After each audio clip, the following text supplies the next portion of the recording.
The Pharaoh's Curse. Unraveling myth from reality. The year was 1922.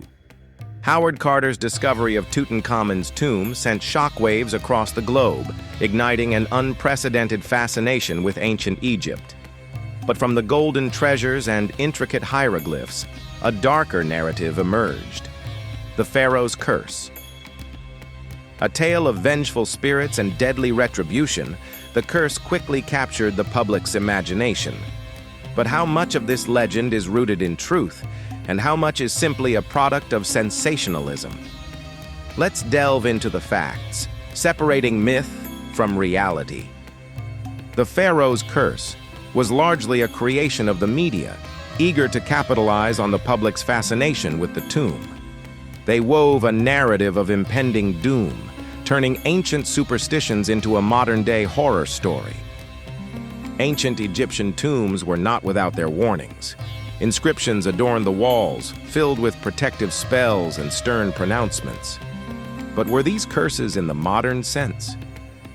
These were not necessarily curses designed to inflict immediate harm on anyone who dared to enter. Instead, they served as safeguards, intended to protect the deceased pharaoh and deter grave robbers. They spoke of divine judgment and potential punishments for those who violated the sacred space. The primary function of these inscriptions was ritualistic and protective. They were an integral part of a complex funerary practice designed to ensure the pharaoh's successful journey to the afterlife. The death of Lord Carnarvon, a key financier of the excavation, became the catalyst for the curse narrative. He died shortly after the tomb's opening, fueling sensationalist reporting. Carnarvon succumbed to blood poisoning, likely exacerbated by a mosquito bite. But the newspapers seized upon this tragedy, weaving tales of a vengeful pharaoh and a deadly curse unleashed upon those who disturbed his slumber. The media amplified this narrative for public consumption, transforming a medical misfortune into a supernatural phenomenon. The legend of the Pharaoh's Curse was born. April 1923, Lord Carnarvon dies. The official cause? Blood poisoning, likely worsened by an infected mosquito bite. A tragic end, but hardly supernatural. Between 1923 and 1929, several other individuals connected to the excavation also passed away. Arthur Mace, a member of Carter's team, died of pneumonia.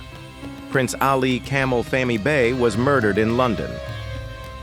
These deaths, occurring in relatively close proximity, fueled the curse narrative. But were they truly victims of an ancient curse, or simply coincidences amplified by fear and speculation?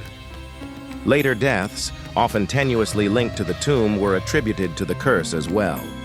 These were likely coincidental, amplified by a media eager to perpetuate the sensational story. Let's consider the reality of the situation.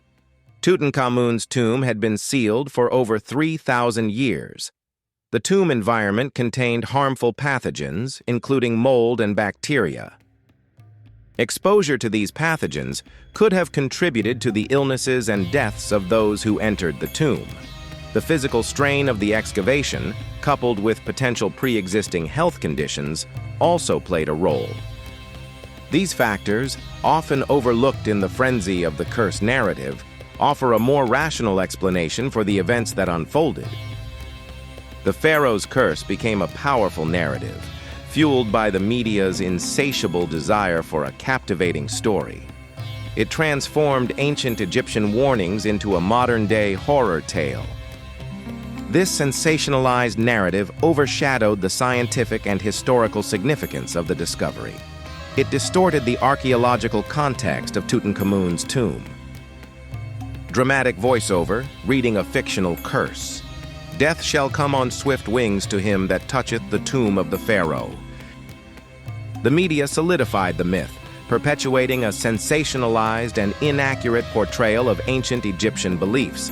The curse became a cultural phenomenon, overshadowing the true wonders of Tutankhamun's tomb.